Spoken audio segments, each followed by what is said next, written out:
This video will demonstrate how to try to help and improve a typical headset mic when you're using the typical laptop microphone jack input. Usually those sound cards are not of the best quality and a little bit noisy. So one of the first things we need to do usually is come up with a gate so that you only hear when your voice is speaking. You don't hear the background noise or the room noise when you're not speaking. So on the first gate here, we've set up the first stage of this, and this is what it sounds like without the gate on. So you hear a lot of that background hissing and noise.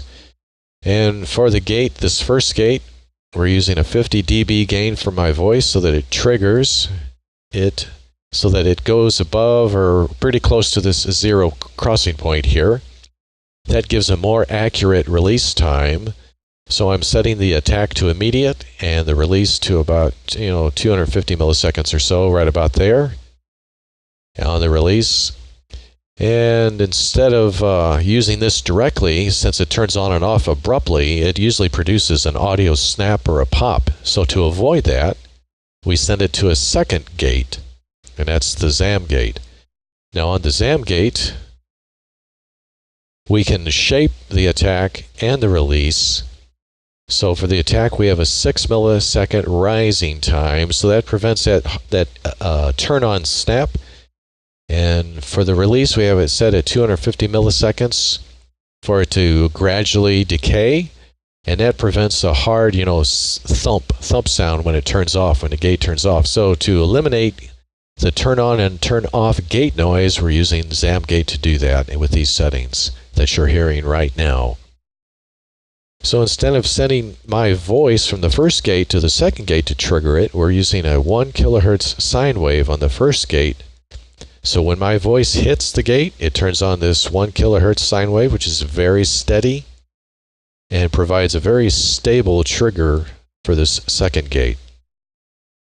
We're also taking the voice through a delay so that when this gate turns on, if my voice arrived immediately, it might lose a little bit of the first parts of any consonant or plosive consonants like P, T. And you want to preserve all of the syllables, especially those that are important for understanding what a person is saying. So sometimes you can't understand somebody because if the first parts of the syllable are lost, you weren't sure, especially if they could have been several of the the consonants. So we have the AMS delay set to 20 or 30 milliseconds, which is not really that noticeable. It's not producing any delay that's bothering me as far as speaking.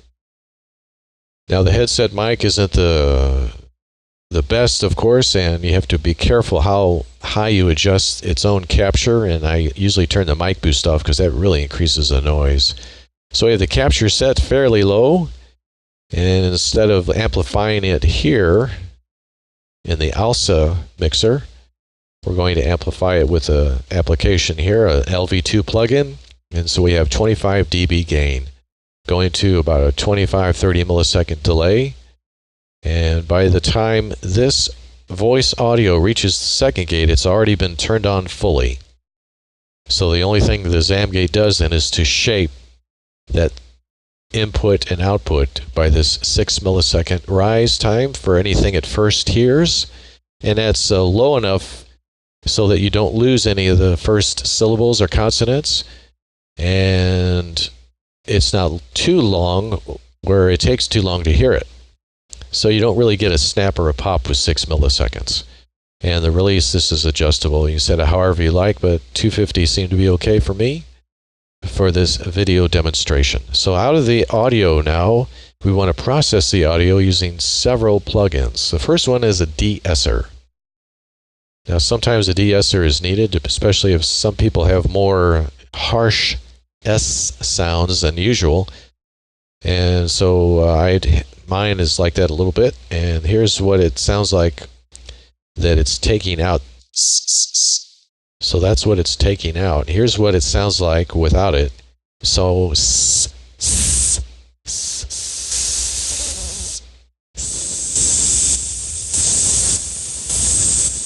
taking out quite a bit. And For ham radio, this may not be that important, since that's usually above the passband of the RF section, as far as your transmission bandwidth of around 3 kilohertz. But for otherwise, this may be very important and quite helpful. So the next stage is a EQ, and this can make a big difference. And this is just one example of increasing bass, mids, and the highs just enough, and watching any frequencies that you don't need and taking those out as much as possible. And here's what the voice sounds like without it. And now I'm speaking, and there is no EQ engaged. So we're going to use this and adjust it accordingly as to your preference. Now the third one is a AGC limiter provided by Vlevel, and I have the max multiplier at 5, so it doesn't increase, multiply it. It doesn't amplify it by too much. And we have the strength at 0.9, so that it doesn't take it all the way up to 0 dB. So this seemed like a good compromise for what I was able to tell for making this video. This is the 1 kilohertz sine wave, and this is the delay provided by AMS at about 1.129 setting. So we have the equalizer, the limiter, you're taking it down minus 3B. And that's for the recording, so it doesn't blow out the recording and cause any distortion. So here's the difference between the EQ. And you can see there's quite a bit more energy in the voice, and this is without the EQ. And we have a couple pictures here of that. That's with the EQ and the energy contained in the voice pitches and frequencies, and this is without it. So there's quite a lowering of this section. The bass is not too far off, but right around this area and down. So you can see it and hear the difference there. And let's go ahead and listen to it again. This is the audio with the equalizer active, and now we're going to bypass it. And now we have the EQ bypassed, and the audio is a lot lower in volume and energy. So that's just a short demo there. So again, to review, we're using 2 gates, one to turn it off and on, turn it on and off immediately, and to provide a very steady sine wave trigger for the second gate. The second gate is where the audio takes, the audio processing takes place, and we're able to turn on the audio when this gate has been activated immediately by this first gate. It's now ready, after having a little time to turn all the way on, to process any audio arriving at its voice audio input port. So that prevents anything from being lost from the very first parts of audio that it's receiving. So we amplify it, we delay it, send it to the second gate where it's being shaped for the attack and release, send it to a de-esser, an equalizer, and an AGC limiter, and then out. Thanks for watching.